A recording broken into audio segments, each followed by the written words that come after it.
So Handyman service vehicles, we have really come a long way on different types of Handyman service vehicles. We started out with just a truck, putting everything in the back of the truck, then we went to a tool trailer. Now we pretty much use these tool vans pretty exclusively. We have two of them, they're Ford Transit Connects, and we find that they are just the right size and we're really enjoying them.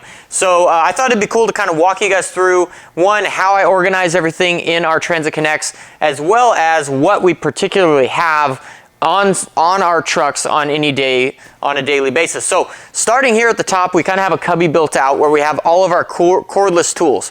So the very first cubby, we have things like drills, impact guns, hacksaws, multi-tools, circular saws, and then up here we have our batteries. And there's not a whole lot of batteries up here right now because right behind us in the shop, we have a charging station where every day when our employees get back from the work, they plug in all their batteries so that they're ready to go for the next day. We have a brad nailer. Then kind of moving down, we have all of our screws that we typically use. So these aren't like all of our screws. We have a whole lot more screws. We'll talk about that in a second. But these are all of our screws that we use most commonly on fences and gates. So 1 5/8" and 3" of both black and brown. Then we have a spot down here for our M18 Milwaukee vacuum. We really love that guy. Then we have a piece of 1 1/4" PVC that basically houses all of our dryer vent cleaning brushes. We have a nice Milwaukee M18 light and a 2-foot level. And then moving into these drawers. These drawers are really cool. I got this idea for these drawers from Ron Polk. I'm not sure if he invented the idea, but I kind of stole it from him. They're pretty fantastic. And these drawers are a passive restraint drawer. So basically at the bottom of each of these drawers, there is a screw that's screwed in the bottom that kind of sits in to a cubby down there so that they don't really open up when you're driving around. There's a few different ways that you can do locks on these. As you'll see, and I'll make a video here in a few days about our other service van, and it has a different type of drawer restraint system. So there's more than one way to skin a cat. So if you open up this first drawer, it's basically designed to be our starter drawer. So we have things like tape measures, pencils, all of our bits, Phillips, T25, different kind of assortment there. Other measuring devices, chisels, speed squares, things like that. Anything that we're going to need like right when we start a job. And then moving down to the second drawer, this is where all of our screwdrivers go, and then all of our drill bits as well as hole saws. And the cool thing that I love about these particular drawers is you can organize them in any different way. So what we do is we just take 1/2" plywood and we organize them in any different way. As you can see, this top drawer is organized much differently than this third drawer. And you can organize it to fit your particular needs, which is pretty awesome. On the third drawer here, we have our hammer, we have hammers, and we have our small pry bars. We'll get into the large pry bars here in a second. And then over here, we have all of our specialty wrenches and pliers and things like that. And then fourth drawer down, this is kind of the electrical drawer where we have our digital multimeter. We have a bunch of other electrical testing equipment and our special electrical screwdrivers. And these electrical screwdrivers are pretty awesome. I'll put a link in the description below where you guys could check these out. Really fantastic. And then we have some wire strippers. We have things like stud finders, extra sawzalls and stuff like that. And then jumping down to the fifth, we have screws. This is our screw drawer, not a complete set of screws. We have a whole bunch more of screws because when you think you got enough screws, you don't have enough screws. So you're always going to need screws. So we have a bunch of different sizes of screws. In the bottom drawer, we've made this one extra deep so that we can put different miscellaneous stuff in there. So like we have bigger pliers, bigger plumbing wrenches, we have hammers, we have our socket set, we have a bunch of different types of bits and things like that. That's just kind of like extra things that we may need on particular jobs. And then one huge thing that I wanted to highlight here is this top rack. So we have these racks on each of our vans. The other van just has this rack here, but this one here actually has this enclosed rack because as you'll see here on this particular van, there's no room for storage of debris or anything like that. So any debris has to go up on the roof. And we have a bunch of tie downs, and that's actually worked out really well. The other van that I'll show you guys on another video is built out where the whole left side of the van is actually empty, so that it can store all kinds of debris and material and things like that. All right, you thought we were done, but no, you can fit a whole lot more into these vans, and I really like how the back of this turned out. This is really fantastic. You can fit a lot more in these vans than what you think.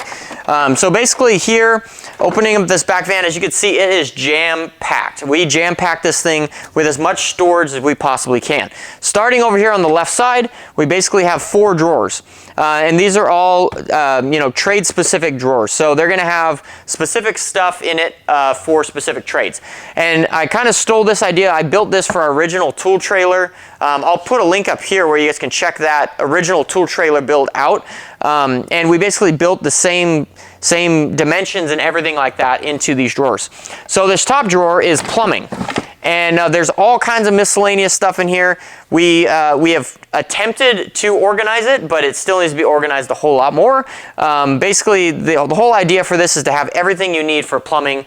We have a whole list made up that eventually will go on here, and it eventually, businesses like this, right? Businesses like you have every intention to be organized, but you have to go work at the end of the day. So trying to fit organization into actually doing the work and making the money is the hard part. So we have a whole a list of items that need to be in each drawer. So what plumbing items do we want to keep in stock on the vehicle? What electrical items do we want to keep in stock on the vehicle? What drywall items do we want to keep in stock on the vehicle?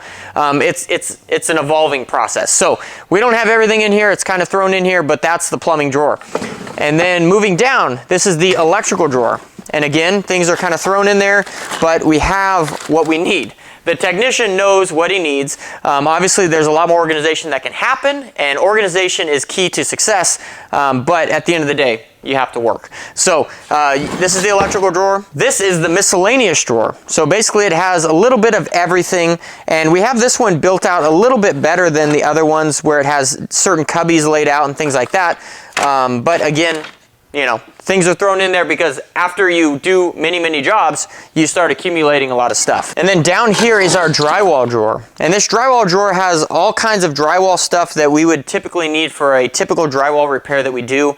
We don't do any big drywall repairs, mainly small patches. So that's pretty much what we got here. And then on the top of this cubby, we have a whole bunch more screws. So I actually found this cool little screw assembly kit that has a whole bunch of different size screws, Phillips, flathead, pan head, everything that you think you could need. It also comes with nuts and bolts, metric nuts and bolts and washers, SAE bolts and washers, and then metal and wood screws. And it's really cool. So I have a link to this little guy in my Amazon store that you should check out as well. And then we got a bunch of other screws kind of laid back there because, like I said, you can never have enough screws. And then up here we have room for a step ladder. We got a broom back there. And then moving into this center category here. Basically here we have our little giant ladder. That basically fits into this cubby here. We have some room for some extra 1/2-inch plywood or 1/2-inch drywall in this case. We also have a piece of 1/2-inch plywood. It's about 3 feet by 5 feet to make a nice workbench. And that basically goes on top of these sawhorses that we have here as well. And then right below our ladder, hey friends, I wanted to interrupt this video real quick and let you know that I've created an Amazon store with a whole bunch of links to tools that I highly recommend and tools that we use every single day in our handyman business. And also, handyman business books. Books have been drastic to the growth of my business, and I would highly recommend that you check that out. So I will put a link in the description below where you can gain access to that Amazon store and see everything that I recommend. Also, I wanted to let you know that you can schedule a free consultation call with me over at handymanjourney.com/coaching. I look forward to talking with you soon. Let's get back to today's video. This is our long storage. So this is where we store all of our long pry bars, our long post hole diggers, our long pile drivers, everything that we would need that's long, shovels. This is about 5.5 to 6 feet deep here. So you can fit quite a bit of long material in there. And then moving over to here, like I said, we have our sawhorses. We have a little miscellaneous spot here where we can store miscellaneous wood and things like that. And then up here is kind of just a rat's nest. We kind of just throw a little bit of everything here. You know, it could be more organized. We have some ideas to build some more deep storage here. And then the cool thing above that is we have some storage for longer pieces of material, maybe some scrap pieces of wood that, you know, you could use down the road on other projects. You know, comes in handy to have those little pieces of scrap. And then moving over to this door, this is probably one of my most favorite things about these vans is we have this custom built caulking storage. So this is really cool because you can store all kinds of caulk tubes right in there. They aren't going to pop out when you're driving, and you can instantly, right when you open up these doors, you can instantly see what kind of caulking you have, what kind of caulking you needed, and it makes it really fantastic. And then down here, we actually have some cutouts on the door where we put this 3/4 inch plywood where you can store things like rags and things like that. That really comes in handy too because, you know, you always need a place for rags. And then over on this door here, we don't right now have any place for caulking storage yet, but we could build something like that. But I did build the same type of cubby down here, and basically we use that for drop cloths. So we store all of our drop cloths basically inside of the door, which is pretty fantastic. It comes in handy. Okay, here we are now on the driver's side of the vehicle. And if you open up this door, we again have more storage. And this is kind of miscellaneous, but we do have some kind of rhyme to our reason. We basically built this with the size in mind where you could put a small portable table saw that we have, a DeWalt small portable table saw. Down here will fit perfectly with the stand. Although we've come to find out we don't really need that table saw very often, so mainly we just leave it here at the shop. But we do have a miter saw, we have our demo hammer, and then we have a little sprinkler cubby. This is actually a really nice little cubby that our technician built. It kind of holds all of our sprinkler material that we need, so all 3/4 inch pipe, different couplers, sprinkler heads, things like that. And then we have places up here for our extension cords and things like that. But like we said, at the end of the day, things kind of just get thrown in there, but you want to try and be as organized as you possibly can. But this is kind of a general overview of the type of tools that we typically keep with us in our truck on a daily basis. It's very important to have the essentials, right? Things like hand tools, things like saws if you're going to need them, a bunch of trash bags, you know, things to finish a job that needs to be done. So screws, like I said, screws are so important. As you saw here, there's probably 3 or 4 different spots where we store screws. So screws are definitely needed because at the end of the day, you want to minimize the amount of time that you are taking away from the job running to go to Home Depot or Lowe's or Menards. You want to have as much as you can on the truck as possible.